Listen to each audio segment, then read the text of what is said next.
वाटतं का तुम्हाला, की घरात सगळं आहे, पण तरी काहीतरी कमी आहे? चहा मिळतो, पण ऊब नाही. आवाज असतात, पण शब्द नाहीत. आणि सगळ्यात महत्त्वाचं, नातं असतं, पण संवाद नसतो. आज मी सांगते अशाच एका घरातल्या माणसाची गोष्ट. समीर.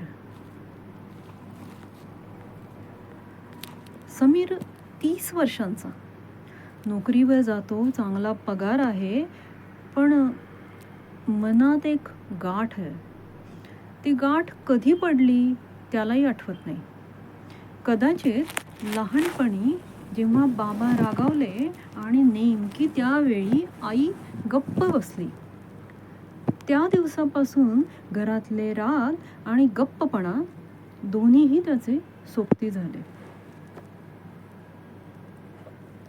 बाबा ठाम, शिस्तप्रिय, पुरुषाचा शब्द अंतिम या तत्वावर जगणारे.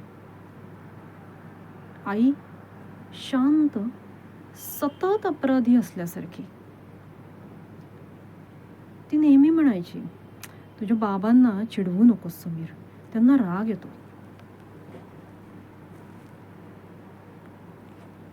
राग येतो म्हणजे नेमकं काय? समीरला कधी समजलं नाही. कारण त्याला कधी प्रेम कसं वाटतं तेही समजलं नाही. घरी त्याला कोणी तू ठीक आहेस का असं विचारलं नाही. सगळं मोजलं जातं गुण, वेळ, पगार आणि समजुतीवर. एक दिवस समीर ऑफिसहून घरी आला. डोळ्यात आनंद. प्रमोशन मिळालं होतं. आई, मी टीम लीड झालो. छान रे, पण आधी बाबांना औषध दे, विसरलास काल तू. इतकंच. एक छोटं वाक्य, पण त्या वाक्यातून त्याचा सगळा आनंद मावळला. जणू कुणीतरी दिवा विझवला आणि आता म्हटलंय, झोपा आता. त्याचं आयुष्य असंच चालत राहिलं. सकाळी ऑफिस, संध्याकाळी घर. घरात प्रेम नव्हतं, पण कर्तव्य होतं. आई आणि बाबांना सतत सर्व्हिस हवी असायची आणि स्वतःच्या भावनांना पिंजऱ्यात डांबून ठेवायचं.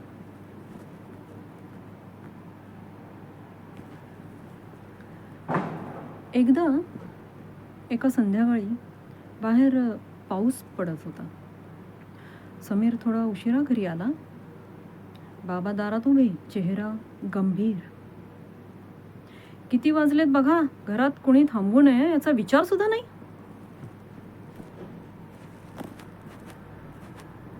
बाबा, ट्रॅफिक होतं, मी फोनही केला होता. तोंड वर करून बोलतोस? हा आवाज कुणाला दाखवतोयस तू? त्या क्षणी समीरच्या आत काहीतरी तुटलं. काय तुटलं त्यालाही नाही समजलं. फक्त हात थरथरले आणि त्याने शांतपणे दरवाजा उघडला. मी जातो बाबा, आता पुरे झालं. बाबा काहीच बोलले नाहीत. आई फक्त गप्प राहिली. तेवढंच झालं. दार बंद झालं. रस्त्यावर पाऊस कोसळत होता. थेंब पडत होते, पण आत मात्र वाळवंट होतं. समीर चालत राहिला. कुठे, का, माहीत नव्हतं. फक्त इतकंच जाणवलं की आज पहिल्यांदा त्याचं मन त्याच्याशी बोलतंय. काही महिने गेले. समीर नवीन शहरात राहायला लागला. स्वतःसाठी चहा करायला शिकला. कधी वेळेवर झोपायचा, कधी नाही. पण प्रत्येक वेळी सकाळी उठल्यावर आरशात स्वतःला बघून म्हणायचा, मी पळून नाही आलोय, मी स्वतःला वाचवलंय.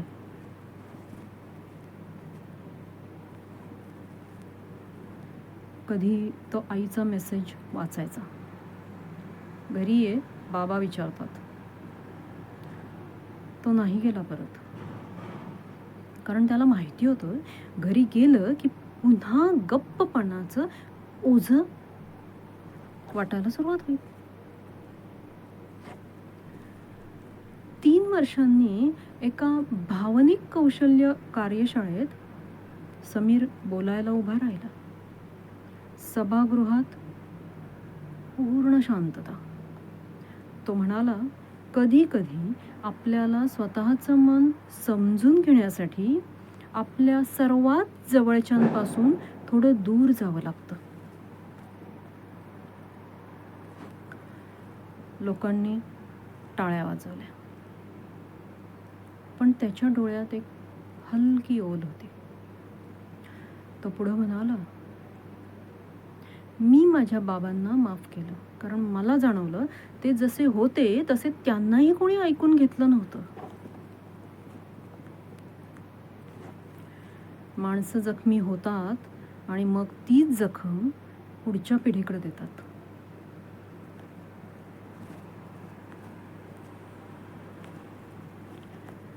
गोष्ट इथे संपते, पण खरं सांगायचं तर ही कोणाच्याही घरातली गोष्ट असू शकते. कधी तुमच्या, कधी माझ्या. कधी कधी आपण घर वाचवतो पण स्वतःला हरवतो, आणि कधी स्वतःला वाचवताना घर हरवतं. दोन्हीही वेदनादायक असतं, पण एकात जगणं संपतं आणि दुसऱ्यात जगणं सुरू होतं.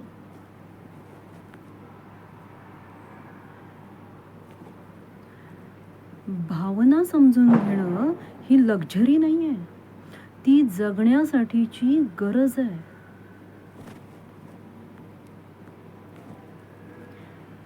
ही होती समीरची गोष्ट, पण खरी गोष्ट ही तुमची आहे, कारण प्रत्येक घरात कुणीतरी गप्प राहिलेला समीर असतोच, आणि कुणीतरी त्याला समजून घेण्याची तो वाट बघत असतो.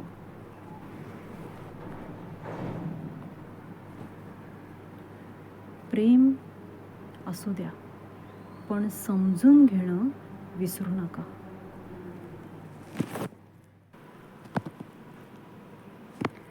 मी शारदा श्रवण, मनातून मनापर्यंत. तुम्हाला ही गोष्ट कशी वाटली हे कमेंट्समध्ये नक्की कळवा, आणि आपलं चॅनल धिनाधिन 10 ला लाईक, शेअर आणि सबस्क्राईब नक्की करा.